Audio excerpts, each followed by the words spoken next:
Hey everybody, welcome back to my channel. Thank you so much for being here. Today I'm going to be showing you how to create a perfect natural looking brow. I'm going to jump right into the video, so if you'd like to see how to create this, please just keep watching.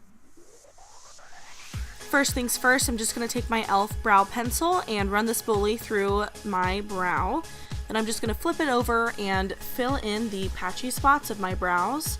I feel like I have pretty decent brows. They're not too thin, they're not too thick, they're just kind of patchy. So I run the pencil through the areas where I think they need a little bit more attention, and then I just run my spoolie through it again just to make sure that nothing is too harsh. Then I take a liner brush with my little E.L.F brow palette. I'm going to be taking the darker shade, and then I just kind of line the bottom of my brow just to make it a little more defined, but I don't make it too harsh to the point where it looks blocky. And then again, I just take what's left on my brush and I run it through those patchy spots.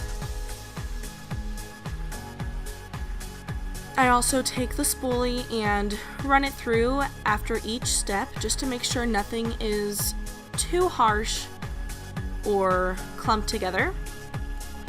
And then once I am satisfied, I take my Maybelline Brow Precise Fiber Volumizer and I just run that through my brows just to keep them in place.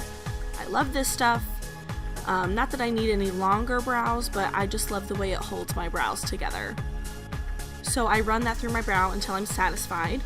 And then I take any type of concealer with a flat synthetic brush and I just, put a little bit on the brush and run that right under my brow just to kind of clean up any of the areas that I might have gotten a little messy with.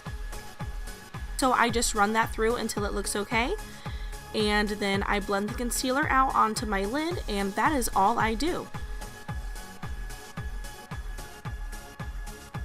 It's very, very easy, very quick, and I like the outcome of it. So thank you guys so much for watching, and I'll see you guys on my next video.